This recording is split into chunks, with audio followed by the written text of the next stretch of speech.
Wanita itu dengan mudah dapat mengangkat kendi dan melemparkannya ke udara. Kemudian dia mengangkat kendi dan berjalan di atap. Tak disangka, wanita itu mendengar tiga pria berbicara di toilet sebelah. Mereka sedang mengobrol bahwa dia adalah seorang wanita yang mengerikan dan menakutkan. Dan mereka menyatakan bahwa siapapun yang menikahinya benar-benar sial luar biasa.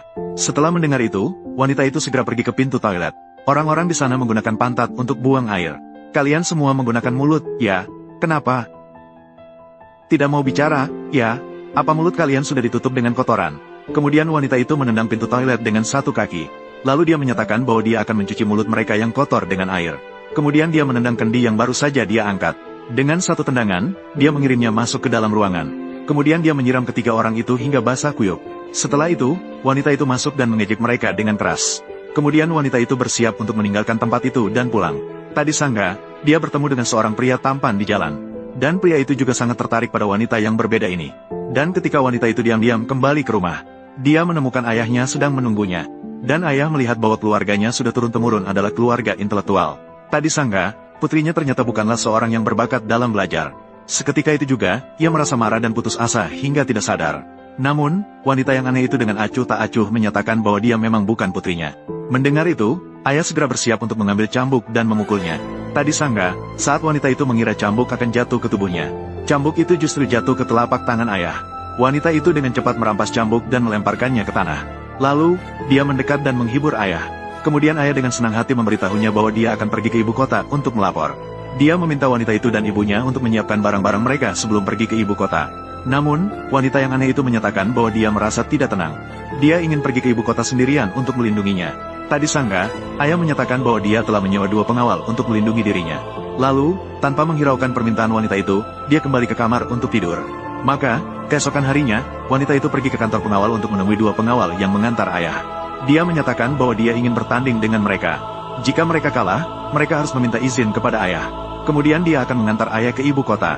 Tak disangka, kedua pria itu jatuh ke tanah setelah beberapa jurus melawan wanita itu.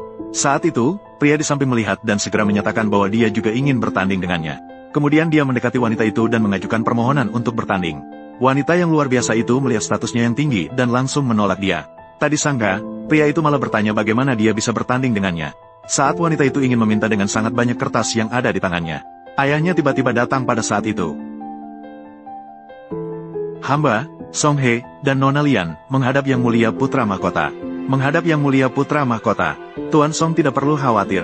Silakan berdiri. Yang Mulia, putri kecil ini belum pernah melihat dunia.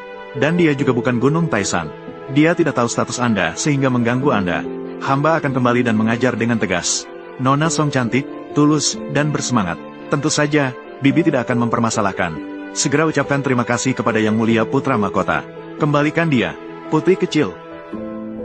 Terima kasih kepada Yang Mulia Putra Mahkota. Nona Song, tunggu sebentar. Tuan Song, tadi saya melihat putri ketiga Anda sangat mahir dalam seni bela diri. Ingin berlatih dengan putri ketiga Anda. Yang Mulia, bisakah kita tidak berlatih? Anda lihat, Anda tidak boleh terluka. Jika saya tidak sengaja melukai Anda, maka saya pasti akan mati. Lagi pula, Anda ingin saya terus mengalah demi menyelamatkan diri saya. Ini tidak cukup memuaskan untuk bertarung. Anda setuju, kan? Saya adalah seorang raja laki-laki setinggi 8 kaki. Saat bertanding, bahkan wanita harus menerima kekuatan dan mengalah. Apakah Bibi itu orang yang tidak penting? Ini juga bisa dianggap menolak dengan sopan. Saya rasa ini adalah deklarasi perang. Anda semua sudah melihatnya. Tadi saya benar-benar menolak dengan sopan.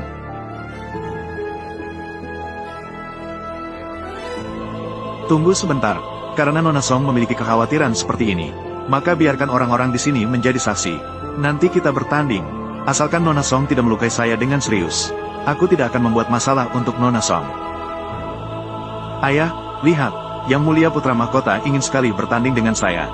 Tadi saya sudah sangat sopan menolak. Tapi itu tidak ada gunanya. Dia tidak mendengarkan. Dia tetap ingin. Karena Yang Mulia ingin bertanding, maka saya juga tidak bisa menghalangi. Santai saja. Masa depan keluarga Song berada di tangan Anda. Tenang saja, Ayah. Silakan Nona Song memilih senjata. Kenapa pedang ini sangat mirip dengan pedang Long Yuan bintang 7? Saya pilih ini. Nona Song, pedang ini seolah membawa 20 pedang. Sepertinya kamu tidak bisa mengeluarkannya. Tidak menyangka pedang ini Ternyata bisa dipegang Nona Song seperti gigi batu. Saya merasa sangat bersemangat. Sepertinya pedang ini diciptakan khusus untuk Nona Song. Jika Nona Ning memiliki kemampuan seperti Nona Song, betapa baiknya. Pedang Long Yuan bintang 7 ini benar-benar bagus. Ini bukan pedang Long Yuan bintang 7 yang kamu kira. Pedang Long Yuan yang asli sudah dimakamkan bersama kaisar sebelumnya. Ini adalah pedang yang dibuat oleh kaisar untuk calon permaisuri. Pedang besi hitam yang dibuat sebagai replika pedang Long Yuan. Apa? Ini adalah pedang pribadi calon permaisuri. Lalu, bagaimana saya bisa berani menggunakannya?